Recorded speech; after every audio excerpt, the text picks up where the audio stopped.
अपना उत्तराखंड आप देख रहे हैं और बड़ी खबर से बुलेटिन का आगाज हम कर रहे हैं। देहरादून से बड़ी खबर आ रही है। सीएम त्रिवेंद्र सिंह रावत का अल्मोड़ा दौरा रद्द हो गया है। विधायक सुरेंद्र सिंह जीना की पत्नी का निधन हो गया। अल्मोड़ा के सल्ट से विधायक हैं सुरेंद्र सिंह जीना। सीएम त्रिवेंद्र सिंह रावत अंतिम संस्कार में होंगे अब शामिल, इसीलिए दौरा आज का रद्द किया गया। दिल्ली में आज होगा विधायक की पत्नी का अंतिम संस्कार और इस कार्यक्रम में शामिल होंगे मुख्यमंत्री त्रिवेंद्र सिंह रावत।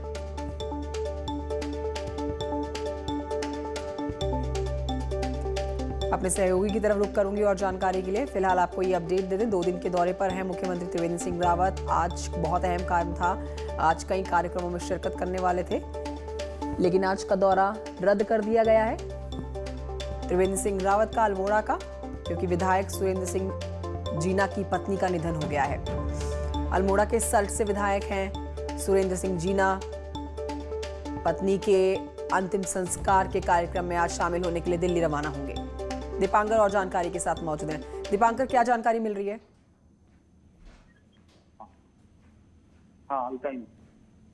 जी दीपांकर, क्या जानकारी मिल रही है?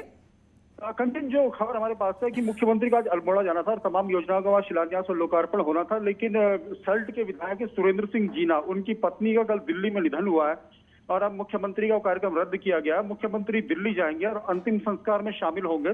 तो लगातार मुख्यमंत्री जिलों के दौरे कर रहे थे, लेकिन अल्मोड़ा में आज उनका रात्रि विश्राम का कार्यक्रम भी था, पर फिलहाल ये कार्यक्रम रद्द किया गया है सुरेंद्र सिंह जीना की पत्नी के निधन की वजह से। कंचन, दीपांकर, शुक्रिया आपका जानकारी के लिए। इस वक्त एक बड़ी खबर उत्तराखंड में, जहां पर पूरे उत्तराखंड की राजनीति में गहमा गहमी मच गई है। इस बड़ी खबर से उत्तराखंड हाईकोर्ट ने सीएम त्रिवेंद्र सिंह रावत से जुड़े हुए एक मामले की जांच सीबीआई से कराने के निर्देश दे दिए हैं। सीबीआई एसपी देहरादून को 2 दिन के अंदर एफआईआर दर्ज करने को कहा गया है। एक शिकायतकर्ता की याचिका पर सुनवाई करते हुए जस्टिस रविंद्र मैठानी ने ये निर्देश दिए। शिकायतकर्ता ने फेसबुक पोस्ट में एक पति पत्नी को सीएम का रिश्तेदार बताया और आरोप लगाया कि इनके अकाउंट में झारखंड के एक व्यक्ति ने काम करवाने के एवज में पैसे डाले थे। जानकारी दें आपको कि देहरादून पुलिस ने अपनी जांच में आरोपों को खारिज कर दिया था।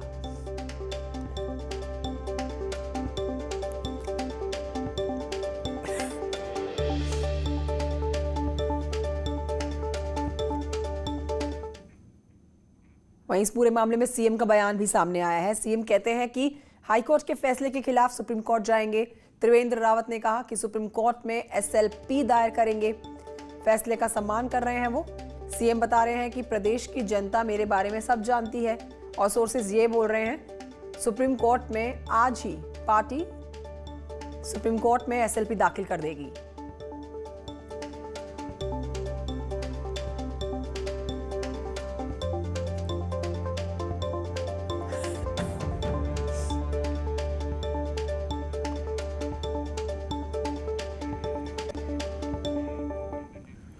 झारखंड से पैसों के ट्रांजैक्शन के प्रकरण में हाईकोर्ट के द्वारा सीबीआई जांच के आदेश दे दिए जाने के इस मामले में बीजेपी कहती है कि वो हाईकोर्ट के फैसले का तो सम्मान करती है। पार्टी के प्रदेश मीडिया प्रभारी देवेंद्र भसीन कहते हैं कि पार्टी इस मामले में आज सुप्रीम कोर्ट में एसएलपी दायर करेगी। कांग्रेस ने सीएम का इस्तीफा मांगा, जिससे इस पूरे मामले की जांच सही हो सके।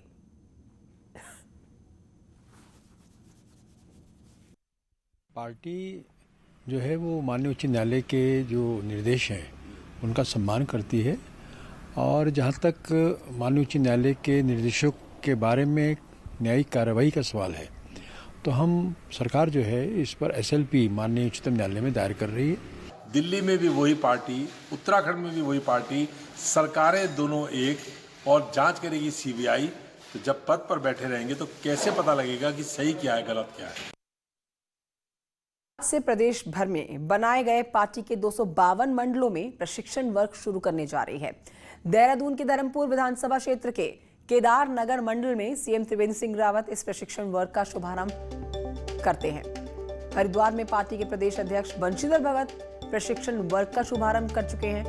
अब पार्टी दावा कर रही है कि इस प्रशिक्षण वर्ग में करीब 20,000 कार्यकर्ताओं को पार्टी की रीति नीति से प्रशिक्षित किया जाएगा।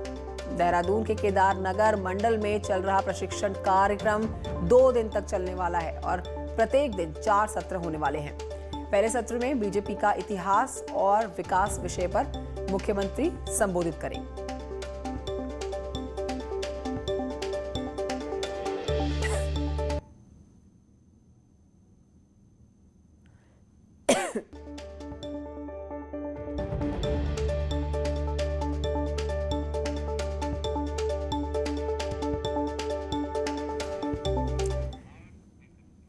अब आपको बताएंगे, कांग्रेस के प्रदेश प्रभारी मंगलवार से उत्तराखंड के दौरे पर पहुंचे हैं, यानी कि कल से। अब प्रभारी बनने के बाद पहली बार देवेंद्र यादव उत्तराखंड पहुंच चुके हैं। आज देवेंद्र यादव का दूसरा दिन है। देवेंद्र यादव आज अलग अलग लेवल की 10 मीटिंग्स करने वाले हैं और कई मुद्दों पर चर्चा करेंगे। सबसे बड़ा मुद्दा तो 2022 के चुनाव की तैयारियों पर रणनीति का है। जो काम करेगा वो सम्मान पाएगा, जो काम नहीं करेगा उसके लिए दूसरे रास्ते खुले रहेंगे।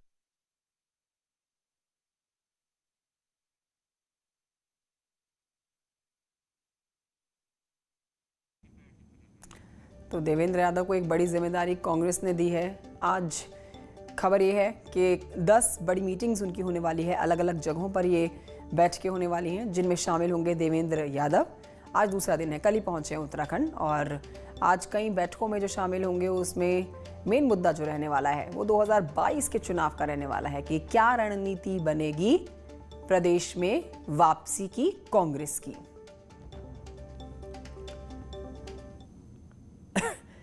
उत्तराखंड में गुलदार बाघ हाथी के बाद अब भालुओं के बढ़ते हुए हमलों ने चिंता बढ़ा दी है। मंगलवार की हम बात कर रहे हैं, जहां पर वन विभाग के एक कार्यक्रम में मुख्यमंत्री त्रिवेंद्र सिंह रावत ने इस पर अपनी चिंता जाहिर की। उन्होंने कहा कि भालुओं के हमले पिछले कुछ समय से ज्यादा बढ़ गए हैं। उन्होंने फॉरेस्ट ऑफिसर्स को इस दिशा में काम करने के निर्देश भी दिए। मुख्यमंत्री ने इसके लिए बाकायदा पिथौरागढ़ और चमोली में एक भालू रेस्क्यू सेंटर खोलने की घोषणा भी की। अगर इस साल अगस्त तक भालुओं के हमले में 2 लोगों की मौत हो चुकी है और 50 लोग घायल हो चुके हैं।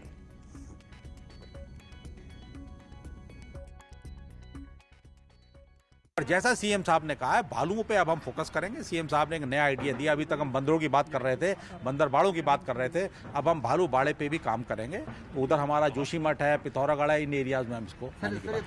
हाँ देखिए, जैसा सीएम साहब ने कहा है ना, वो तो सीएम साहब की एक तरह की घोषणा है। तो अब जैसा सीएम साहब ने निर्देश दिए कि 2 भालुओं के लिए होने चाहिए, तो उस पर अब काम होगा। देहरादून में बड़े पैमाने पर शिकारी सक्रिय हैं, जो कि जंगलों में खटका लगाकर जंगली जानवरों का शिकार करते हैं। वन विभाग को गश्त के दौरान प्रेमनगर क्षेत्र में जंगल में लगाए गए ऐसे ही खटकों के बारे में पता चला और एक कुत्ता उसमें फंसा हुआ मिला, जिसमें कुत्ते की टांग में क्लच वायर बुरी तरह से धंस गया था। फॉरेस्ट टीम ने बड़ी ही मशक्कत के बाद क्लच वायर को काटकर कुत्ते की जान बचाई है।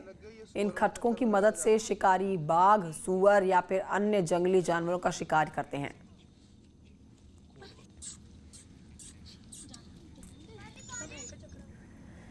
पिथौरागढ़ से खबर है, जहां पर पिथौरागढ़ से सटे हुए गांव में आदमखोर गुलदार का खौफ बना है। हालत तो ये होगी कि महिलाएं कड़ी सुरक्षा के घेरे के बीच में जंगलों में घास काटने को मजबूर हो गई हैं। महिलाओं की सुरक्षा में वन विभाग के साथ गांव के पुरुष भी तैनात रहते हैं।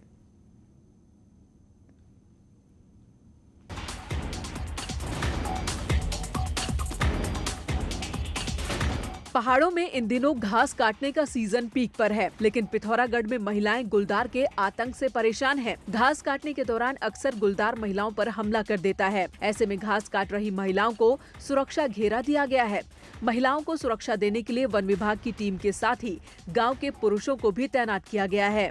देखिए, हम इस बारे में अपने स्टाफ को भेज रहे हैं, प्रचार प्रसार कर रहे हैं, उन लोगों को भी बता रहे हैं, गांव वालों को, कि अगर आप घास काटने आते हैं तो अपने साथ अपने पुरुषों को भी साथ में लाएं और क्षेत्र में जब घास काटते हैं तो चौकन्ने रहें, पुरुष इधर उधर से देखते रहें। आदमखोर गुलदार ने हाल ही में 3 लोगों को शिकार बनाया। इतना ही नहीं, घास काटने वाले और खेतों में काम करने वाले कई लोगों पर हमला कर उन्हें घायल कर दिया।